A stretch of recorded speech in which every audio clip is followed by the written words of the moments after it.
no sound, so אנחנו גם נעבור לעברית. אחר צהריים טובים לכולם. אנחנו נדלג על הסרטון. דיברנו על stormy waters. אז יש את הדברים שאנחנו יודעים, יש את הדברים שאנחנו לא יודעים, או שאנחנו עדיין לא יודעים שאנחנו יודעים. מה זה סייבר? כדי להבין קצת את התופעה הזו של סייבר, אנחנו נדבר על משהו אחר, על חצבת, מיזלס, אפידמיה מסוג אחר. הדבר הלא כל כך סימפטי הזה הוא אחת הרעות החולות שאנחנו חווים אותה ב-50 שנה האחרונות, ומי שסופג אותה, מי שחולה בחוטף חצבת, זה שני סוגי אנשים. קודם כל אלה שלא מחוסנים, באופן טבעי, וגם אלה שיש להם מערכת חיסון חלשה. המיזלס, החצבת, למרות שיש לזה שם, despite the fact that it has a name which sounds a bit of Yiddish-like, it is highly contagious, it's very, very dangerous, and it causes many deaths. And if we thought that this plague, we managed to control it, to eradicate it in the last 30 or 40 years, we're now experiencing worldwide breakout of this, of the measles, actually. So there are solutions for this, and we're searching for a proper vaccine, the proper medicine. And here imagination goes wild. Here imagination is very much like a cyber. If we know how to identify the breakthrough of this plague and to treat it. So let's talk about the analogy. Our illnesses that we deal with in the world of cyber, the main threats, if we want to look at the report of the World Economic Forum, major risks for 2019, we can see here, if we zoom in a bit, the weighted impact, the calculated impact of risk. Cyber reaches 5th place, however. It's the first in the man-made risks. The rest is natural hazards.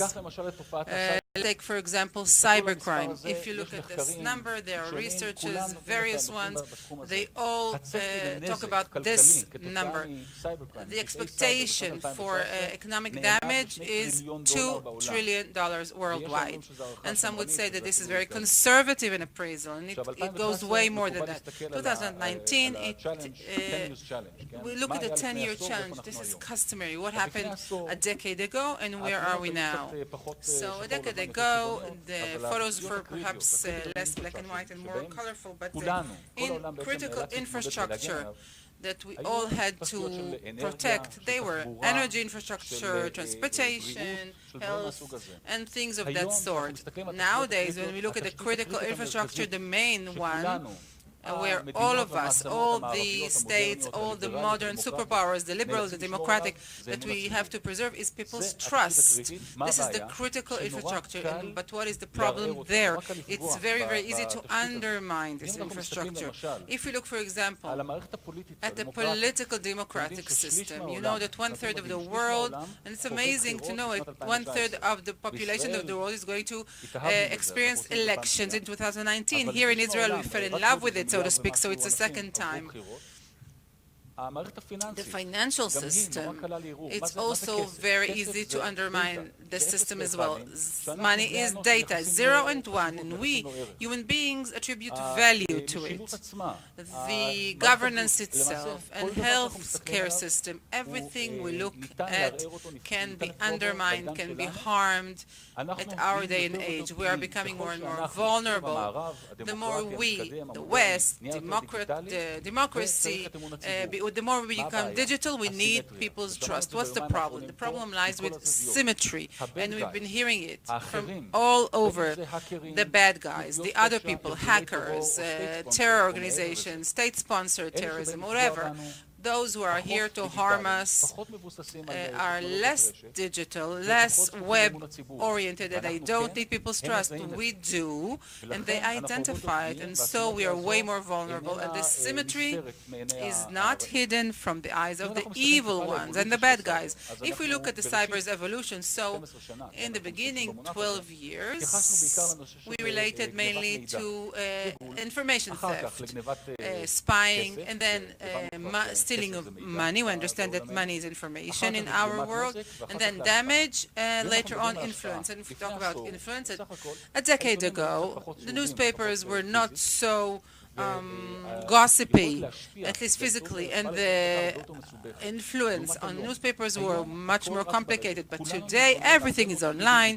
We are fed by many digital feeds from all directions, and it's way easier to put in fake news. There are so many examples, starting from the elections in the United States, even before that. The one example that you're not familiar with is 2013, 6 years ago, after the explosion at the Boston Marathon.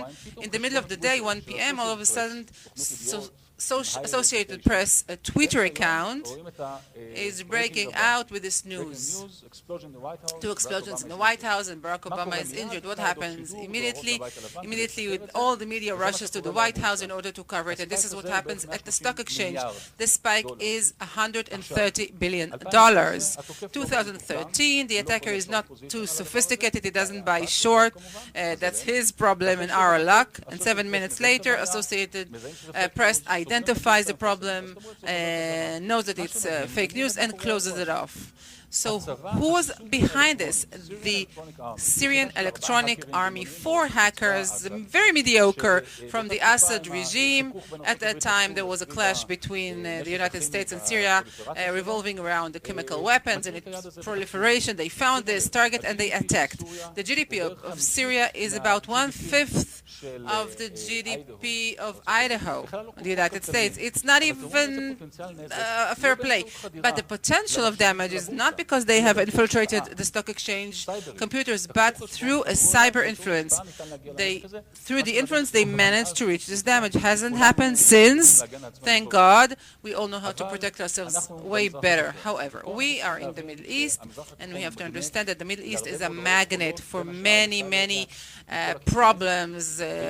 Among others, are cyber attacks from all directions. And if we look deeper into it, we can identify who's behind it. And there is no doubt that this entity has become and is and will continue to be, according to the researchers of an Israeli cyber intelligence company. Iran is one of the 5 most active player in cyber attacks around the world that cause damage. Their attacks, as we can see, recently there's a lot of material leaking into the network, into the internet, of what is happening behind the screens of the Iranian industry. We see that they are working with the civilian industry. They are causing damages beyond spying, beyond stealing money. They're really causing damage mainly to our neighbors. Let's move on. Attack surfaces. If in the past, the place where they would have attacked, they would have tackled people, it was usually emails. They still do it. However, nowadays, we're talking about a variety of attack surfaces. Let's look at the detailing. You can see going from space to various others. I'm going to focus on adversarial AI. AI is a buzzword, at least like cyber, perhaps even more, artificial intelligence, that is. It is highly central to the developing technology. We are identifying not only AI cyber AI, which is a problem, but also AI fighting AI. This is electronic warfare of AI. How can we bombard one electronics with another? In this case, how can we confuse an algorithm of photo identity or visual identity? Instead of a panda bear, you bombard the algorithm and you use the inherent weakness of machine learning. This is child's play. If you Google it, you'll find it. But think that all the autonomous vehicles we will be driving in 5 or 10 years' time, they're all based on this very algorithm. When is this a road? When is this a pedestrian? And now it's way less amusing, and this is what we need to handle. So when we talk about cyber, we're talking about ICT versus ICT, meaning communication technologies versus ICT. Another problem that we have to identify and we need to be familiar with, it is the power of these weapons and how easy it is to obtain it. If the kinetic warhead that you put on a missile and you launch on the bad guys, either it explodes or it evaporates. The bad guys cannot take it and throw it back at you. In cyber they can, and they do, and it has happened and it is happening because the character of this weapon is code. Even if you got this, you get a scratch, but now you have it already at your disposal. So in the past we used to say that terrorist organizations have no responsibility, they go wild, but they don't have an air force, they don't have submarines, they don't have the superpower capabilities, they don't have the intelligence units, but they're obtaining these weapons, or they perhaps kidnap these weapons. And so we have to understand that we are in stormy waters. We are headed, it's true that summer is around us here in this area, but we have not seen the worst of it. And I'm not trying to scare you, but to make you aware. We have to act upon it. So what are we doing? First of all, we have to come up with the antidotes. And Israel has many and varied, and they're led by the National Cyber Directorate that is headed by me. Let's focus on the three main things. Technology. Technology is the basis for the work of cyber. I'll give you two examples for relatively simple solutions. First of all, we work on two axes: national solutions on the level of the entire country, because on the level of the organizations there is a wonderful industry. Israel is a leader in this. They have excellent products, but there are things that only a full country can do, and there is the ecosystem. So for national solutions, we have two examples. One of them is CyberNet, an Israeli system, social media. It's like the Facebook of cyber. Only trusted members can become members of the system, and nowadays we have 1,000 active users, public as well as private. They all spread information to everybody, and this information, 90% of cyber protection is info sharing. So the more we can come up with conductivity of the information, we obtain more information. And now for the crowd request, we are also spreading this information directly to the defense system of various organizations. This puts a lot of responsibility on us, but it works greatly. The antidotes are sent as quickly as possible to the patients, even before the plague reaches them. Another example, we refer to it as the Traxilla. Traxilla is a very simple solution. We created it within 3 weeks. It looks at defacement. That's a problem. It's not measles. It is a flu. But the flu can really irritate. And for the first time, we had an attack, Hope Israel, where all anti-Israelis in the world come together, try to bombard us and to turn our websites to things that are not really Israeli aficionados. So we have the capabilities of scanning all of this. The moment it detects defacement, it alerts us, and even before the victim understands that he is getting hit, they already identify and correct it. You can see 1,145 disruptions, and this year we have 135. This is a very simple tool that simply scans everything. Actually, you've never heard or read about it this year because we have negated all success from our attackers. This is a level of a state level, beyond what anybody needs to do with their own selves. A little bit about the ecosystem. Our ecosystem is one of the successful ones. Some data here. Funding of $4 billion in the past 5 years, an export of about $6 billion, 2017 to 2018. It passed the $6 billion.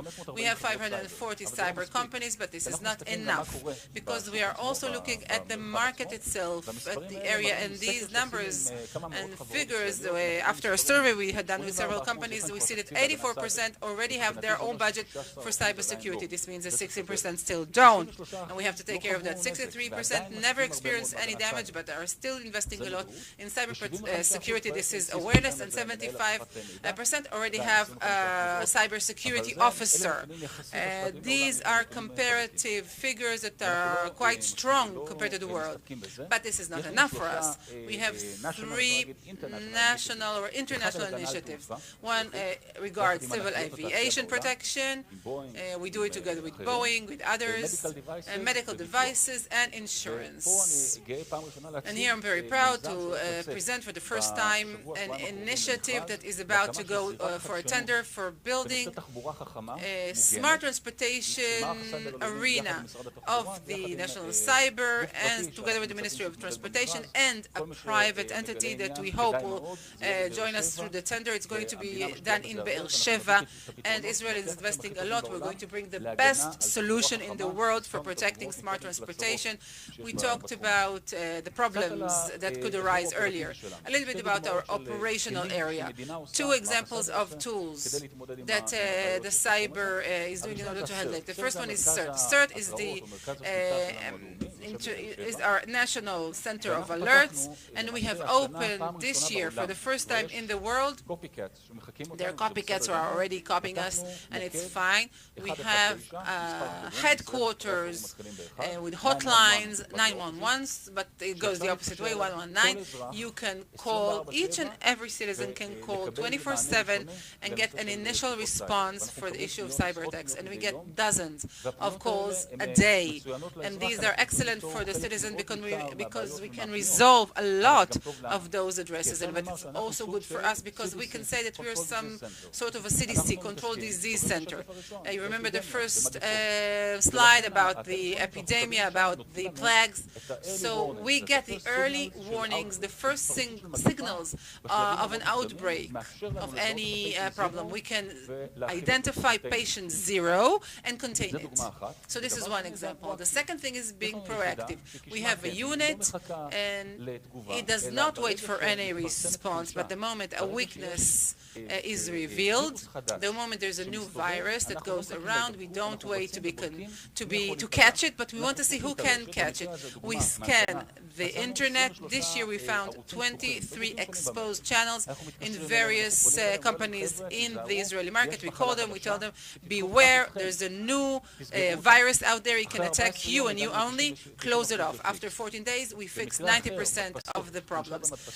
Weakness regarding printers, 6,000 potential cases, and we reached after 30 days 60%. When you talk about 6,000 or over clients, it's not simple to reach them, but within 60 days you can reach 100%. And this is how we tackle these events on an operative level. You cannot do without an international cooperation. No one. And remember that. We talked about info sharing. The second thing about cybersecurity is partnership. No one can apply cyber protection alone. You have to have partnerships. No single agency can do it, not even the Israeli Cyber Authority, and not even on a country level. And here we work with a whole array of interfaces. Here we see 63 flags, but we have counted over 85 various countries. Not all of them have an embassy in Israel, but we do work with them cert to cert on an ongoing operative working in order to improve the level of defense. And you all contribute. You contribute, and then they contribute, and this is progressing very nicely, but it's not enough. So we also work with the NGOs, the non-governmental entities, World Economic Forum, World Bank, OECD, IMF, and also very big commercial companies. They also send and they get more and more volume and importance, at least like the countries themselves and the superpowers. So we work with all of these. And gradually we're progressing towards the result that is the one that we're aiming at. The more we work together, the more we vaccinate everybody, the more we get vaccinated together and work together, we can kill off this plague. And this is all under our modest activity. Thank you very much.